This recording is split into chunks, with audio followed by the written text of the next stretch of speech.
Imagine a place where Victorians didn't go for entertainment, but for a glimpse straight into the abyss, a secret anatomical theater where death turned into spectacle and the silence in the room was worth more than any ticket.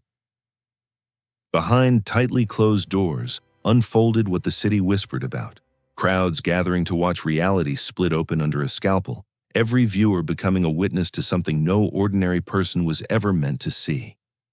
Families came with children, lifting them onto their shoulders so the little ones wouldn't miss a thing, while vendors strolled between the rows selling warm pastries and pies, turning this chilling ritual into something disturbingly close to a festive show. We are about to step into this shocking world where fresh bodies arrived under the cover of night, where the lecturer was both performer and anatomist, where the air was thick with unforgettable smells, and students fought not to faint as they watched what no weak heart could endure. We will uncover the secret deals with grave robbers, reveal astonishing discoveries made directly on the cold table, explore the most terrifying instruments of the era, and understand why people kept coming back, despite the fear, the horror, and the shock.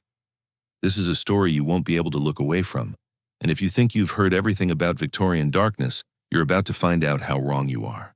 Stay with us, because what comes next is stranger, bolder, and more unbelievable than anything you've imagined. Imagine walking through narrow cobblestone streets of Victorian London, the fog curling around gas lamps, until you reach a seemingly ordinary door tucked between brick walls, a door that hides a world few dare to enter. This is no ordinary establishment. Behind it lies a secret anatomical theater, a place where the curious and the brave paid dearly to witness the ultimate spectacle of life and death. Ordinary townsfolk, some clutching the hands of their children, would step into dimly lit rooms where the air is thick with the scent of wax, smoke, and the faint metallic tang of anticipation. The crowd gathers in tense silence as the scalpel descends, and the first cut reveals the delicate complexity of the human form in what would later be whispered as the slices of death, an almost poetic yet horrifying revelation of what lies beneath the skin. Patrons lean forward, their eyes wide, some fascinated, some horrified, as layers of flesh and muscle are revealed with meticulous precision, turning the anatomy lesson into a macabre performance. Every movement of the anatomist is deliberate, almost theatrical, commanding attention as if conducting an orchestra of the human body. Shadows dance across the walls, cast by the flickering lamplight, giving the scene an otherworldly quality, and each gasp or suppressed shiver from the audience adds to the tension. Children perched on shoulders watch, mesmerized by the strange beauty of the dissected forms, while vendors quietly move through the aisles, offering warm pastries and pies, blending the gruesome spectacle with an unsettling sense of normalcy.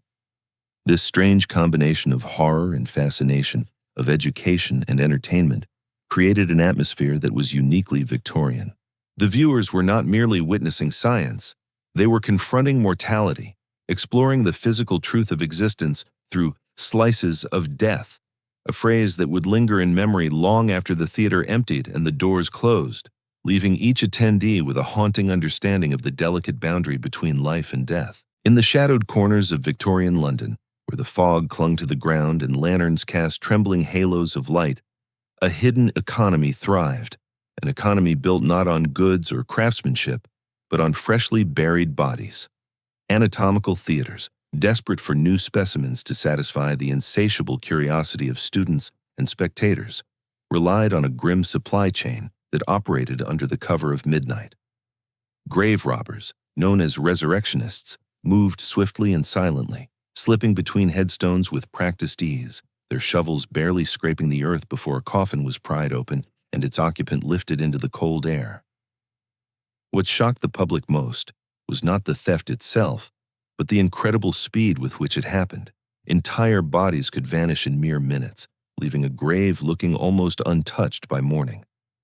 The resurrectionists worked with precision born of necessity, stripping away soil just enough to break into the coffin, pulling out the corpse with a hook or rope, and covering the ground again so skillfully that grieving families noticed nothing until it was far too late. These stolen bodies were whisked away to clandestine back entrances of anatomical theaters, where surgeons and lecturers eagerly paid for fresh material, often turning a blind eye to the source as long as the body was intact and recently deceased. Students, unaware or deliberately ignorant of the crime behind the lesson, would gather around the dissection table with morbid fascination as the anatomist unveiled the secrets of the human form. The entire system became a dark symbiosis. The need for scientific progress fueled the resurrectionists' trade, while their illicit harvests fed the theater's growing audiences.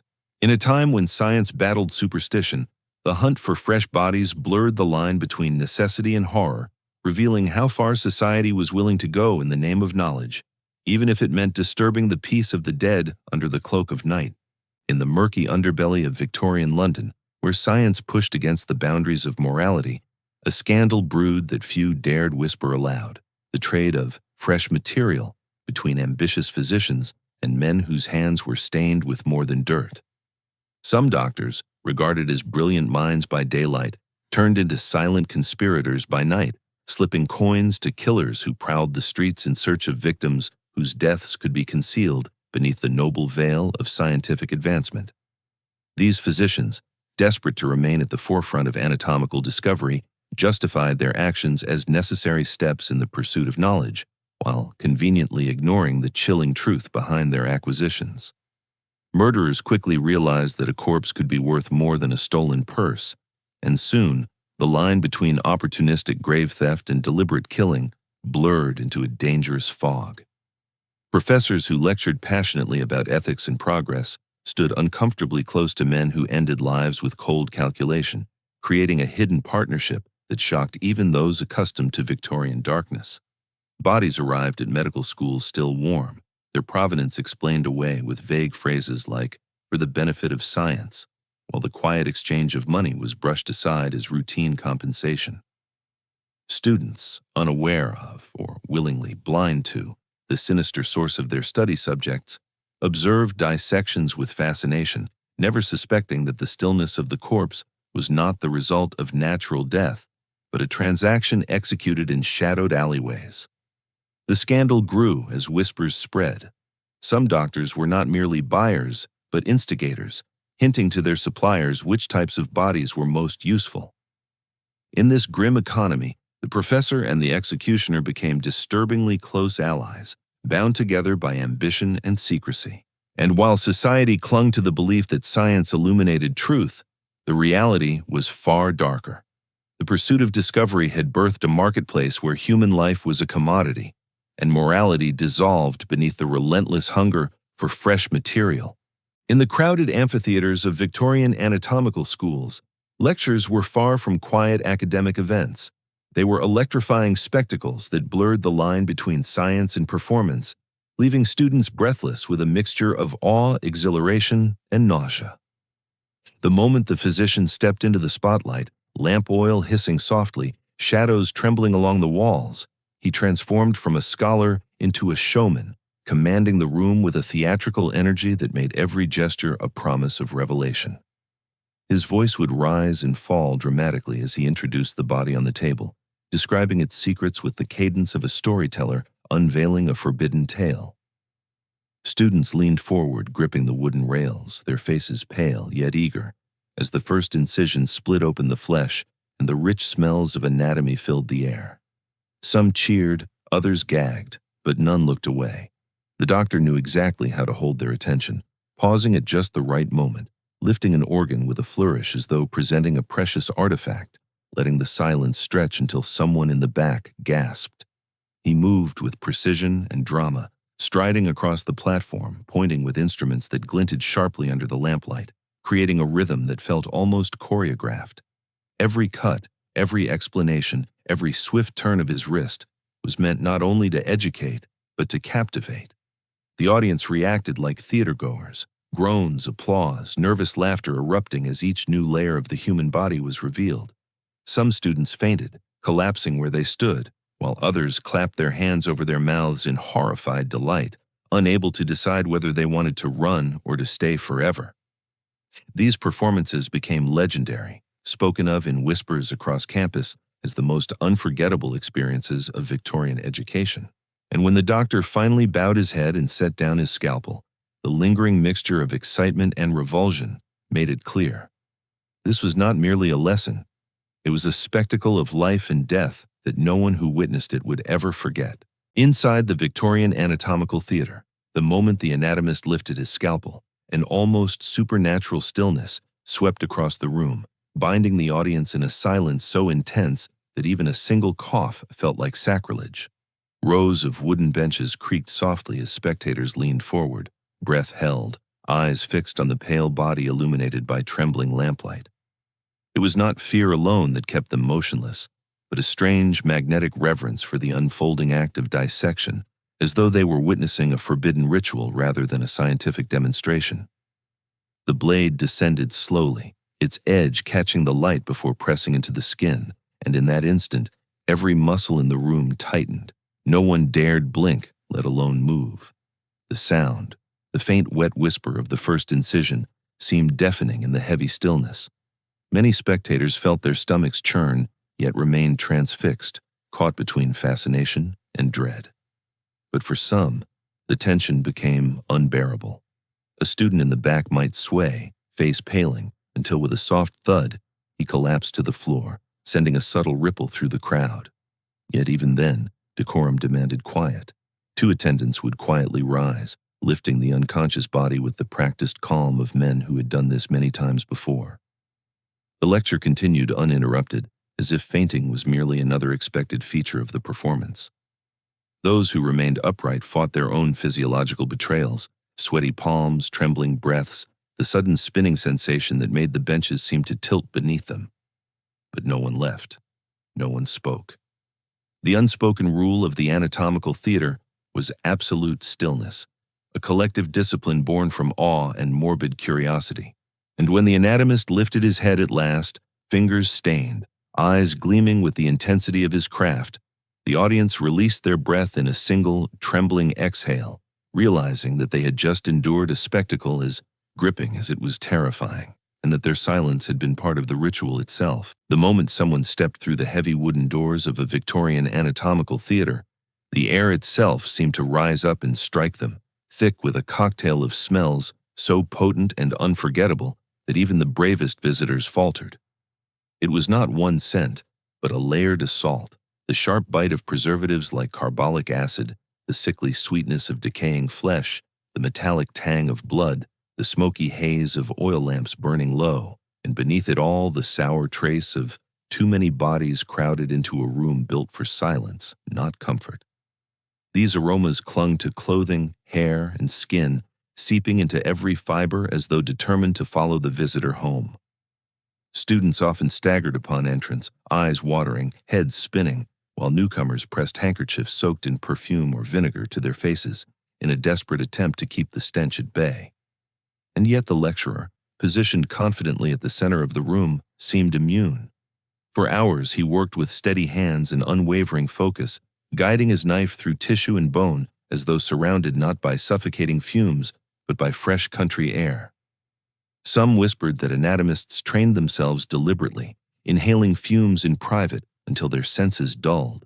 Others believed it was pure force of will, a mental discipline forged from years of confronting death at close range. Still others claimed that after countless dissections, the mind simply stopped registering the smell, filing it away as something ordinary, almost familiar.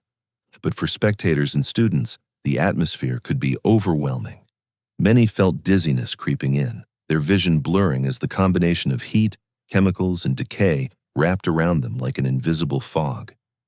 The scent permeated every corner, turning the theater into a place where knowledge and revulsion collided. And long after the lecture ended, those who attended carried the memory of that air with them, a lingering ghost of the room where science demanded endurance not just of the mind, but of the senses themselves. In the heart of the Victorian anatomical theater, science seemed to come alive in ways both wondrous and deeply unsettling, as the bodies laid out on the cold tables became gateways to discoveries that reshaped medicine itself. Every lecture was a gamble between revelation and catastrophe. With each incision, the anatomist unveiled secrets of the heart's chambers, the complex branching of nerves, and the intricate architecture of the human brain, treating his audience to insights available nowhere else. Students watched in trembling fascination as he peeled back layers of tissue to demonstrate how blood flowed, how muscles contracted, how organs connected in a symphony of biological precision. Yet amid these awe-inspiring moments, the theater also bore witness to shocking errors that exposed the fragile limits of contemporary knowledge. A single careless cut could sever a structure the anatomist intended to display intact, leaving him scrambling to improvise explanations. Misidentifications were common. What was confidently described as a new duct or nerve might later be revealed as a simple variation or even a mistake born of inexperience.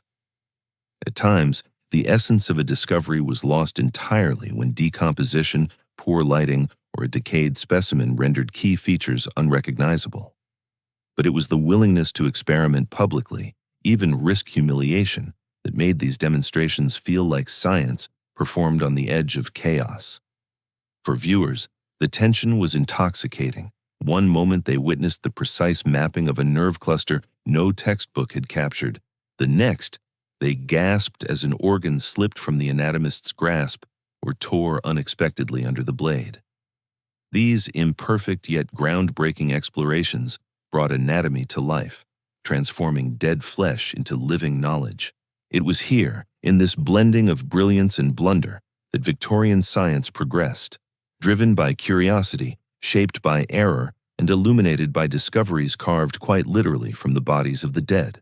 In the Victorian era, death was not merely an ending, but a cultural fascination that seeped into every corner of society, transforming anatomy, mourning rituals, and even the macabre into a strange kind of fashion. The public obsession with mortality took on an almost theatrical quality.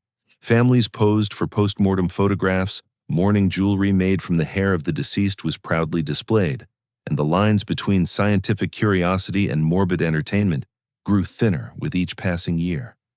People flocked to anatomical theaters not only for education, but for the thrill of witnessing the intimate workings of the human body, as if attending the latest sensation in popular culture. Surgeons became minor celebrities, their lectures reviewed in newspapers alongside opera performances and public debates. Among the middle class, collecting anatomical illustrations, skull replicas, and medical curiosities became a trend that blurred the boundary between respect for science and a desire to aestheticize death. Perfumes and colognes with dark, musky notes were marketed as sophisticated expressions of melancholy, while art and literature romanticized the fleeting nature of life. Even seaside trips, supposedly wholesome escapes, carried an undercurrent of fascination with mortality, as seaside morgues and drowned sailor folklore became a part of the Victorian imagination. The era's obsession was fueled by a paradox. Industrial progress brought unprecedented scientific advancement, yet daily life was haunted by disease, poverty, and high mortality rates. This combination made death both omnipresent and strangely approachable, something to be examined, understood, and even admired. Anatomical dissections thus evolved into a kind of performance art, merging fact and spectacle, education and voyeurism. And for Victorians, attending a dissection was not merely an academic pursuit, it was a fashionable event, a glimpse into the inevitable, a way to confront and even embrace the mystery that defined their age. In the dim glow of Victorian oil lamps, the medical instruments laid out across the dissection tables looked less like tools of science and more like relics of some ancient battlefield, rusty, heavy, terrifying in both form and purpose. Surgeons relied on saws with jagged teeth worn dull from years of use, bone-crushing forceps that snapped with brutal efficiency, scalpels whose blades were stained from countless procedures, and rib spreaders that creaked like torture devices when opened.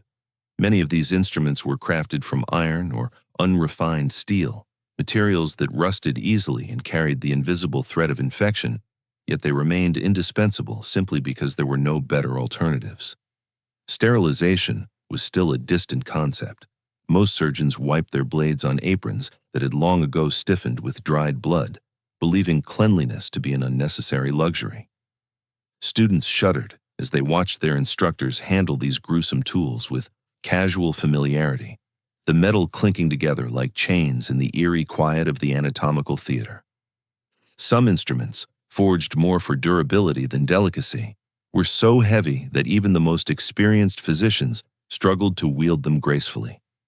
Yet despite the obvious risks, disease, contamination, and the danger of tearing through delicate tissues, these tools were used until the very last possible moment, often passed down from doctor to doctor like heirlooms of a grim profession. Cost played its part. Fine instruments were expensive, and many medical schools operated on limited budgets, forcing them to rely on whatever equipment they could afford. But there was also a stubborn confidence in tradition, a belief that if an instrument had served generations of anatomists, it could serve another. And so, the Victorian medical world pressed forward with tools that seemed better suited to nightmares than to healing, their cold metal surfaces bearing silent witness to the era's mixture of bravery, ignorance, and relentless pursuit of understanding. As the final incision was made, and the last organ laid gently back upon the cold metal tray, a profound and eerie stillness settled over the Victorian anatomical theater, as though the entire room were holding its breath in unison. The doctor, his hands stained and trembling with the residue of hours of meticulous work, would slowly remove his gloves or wipe his instruments on a worn cloth, signaling to the crowd that the spectacle had reached its end. The lamplight flickered across his face, casting ghost-like shadows on the walls as he stepped back from the table, leaving the dissected body illuminated in a pool of warm, unsteady light. The audience, who moments earlier had hovered on the edge of fainting or fascination, remained frozen for a heartbeat longer, caught between awe and dread. Then, as if released from a spell, whispers rippled through the room, hushed voices analyzing what they had witnessed, debating the doctor's techniques, marveling at the secrets revealed within flesh and bone. Some left pale and shaken, clutching railings as though the world itself had shifted beneath their feet.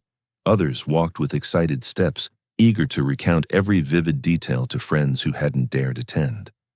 And strangely, despite the horror, despite the smell, despite the shock of seeing death laid bare, many returned again and again.